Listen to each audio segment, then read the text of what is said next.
Ça dépend du travail qui se fait.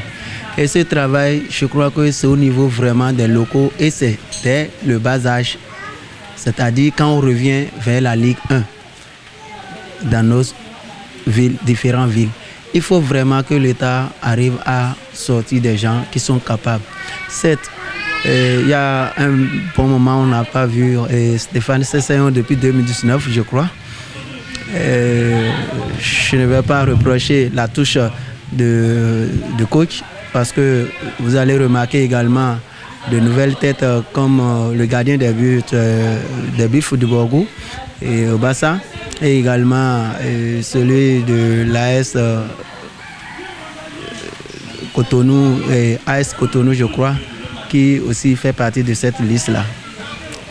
Et dans son élan, je vois le coach en train de chercher un peu à s'équilibrer et je lui trouve parfaitement raison. Je dis bien, je lui trouve parfaitement raison parce que depuis que Duché a dit mettre de côté Stéphane Sesséon, ça a apporté quoi à l'équipe? On a besoin d'un joueur à ce niveau-là qu'on n'en a pas encore. Et c'est pourquoi je relance toujours la balle à nos dirigeants et au ministre des Sports qu'il faut vraiment un travail sincère au niveau de la base pour qu'on puisse avoir les éléments qu'il faut là où il faut. Il ne faut pas qu'on cherche ce qu'on n'a pas. Actuellement au Bénin, il y a des joueurs qui peuvent faire le boulot, mais ils n'ont pas la chance d'être à la lumière de tous. Ils ne sont pas encore reconnus. La sélection, comment est-ce que le football est traité à la base? Comment est-ce que les présidents de clubs sont traités à la base pour pouvoir subvenir aux besoins de ces talents-là, pour que nous puissions les découvrir? Parce qu'il faut que ces joueurs-là soient bien encadrés pour qu'ils puissent montrer le talent dont ils sont capables. Et là, nous allons trouver ce qu'il nous faut. Actuellement, nous n'avons pas le choix. Si on le rappelle, c'est parce qu'il n'y a personne qui peut faire mieux actuellement que Sesséon. Voilà ce que moi je pense. Qu'on le veuille ou pas, Sesséon ne peut pas tenir pendant 5 ans. C'est ça, il ne peut plus tenir pendant 5 ans. Bon, il semble avoir quand même montré, pour ce match-là, il faisait partie de ceux qui étaient au-dessus. Donc, mais ça, ce n'est pas pour la durée, c'est clair. Et là, ça veut dire qu'on n'est pas prêt pour travailler.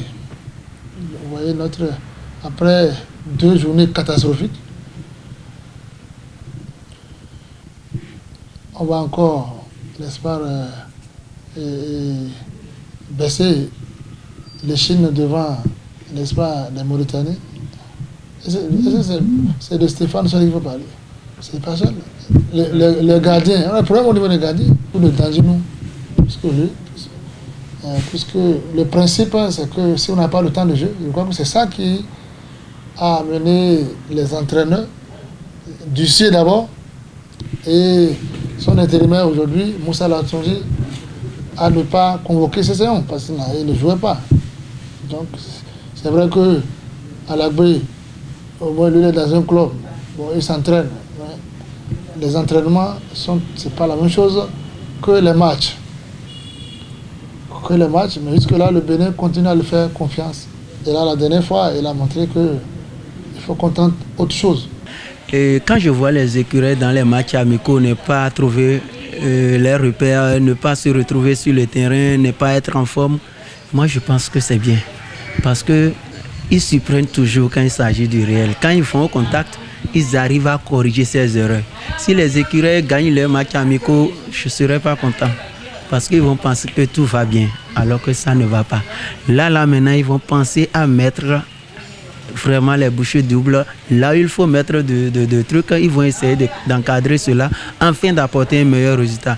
Parce que c'est l'échec qui va leur permettre de voir là où ça ne va pas pour pouvoir mieux corriger. Et sans cela, je reconnais les écureuils. Je sais que nous serons qualifiés par la grâce de Dieu, puisque le rêve est permis. Aujourd'hui, il n'y a rien à faire. Le prochain match, il faut tenter autre chose. Malheureusement, on n'a pas convoqué. Avec ce qui s'est passé le samedi, même ce qui s'est passé déjà contre le Mozambique, ici, moi, ça me fait peur. Ça me fait peur. Ça, là, déjà, le match qu'on a joué, c'est vrai, après le Sénégal, à l'extérieur, on a dit, bon, on est tombé sur un gros c'est la meilleure équipe de l'Afrique. C'est normal. Et elle est sur 16 installations. On a pu marquer un but, on avait espoir. Mais ce que le Mozambique est venu nous montrer, Mozambique qu'on a considéré comme l'équipe la plus faible de la poule. Attention, hein. Ça là, ça nous amène à réfléchir. Autrement, je me demande, parce que ce match-là, on aurait pu le perdre lourdement. Lourdement, hein. Et je ne nous vois pas en train de réagir.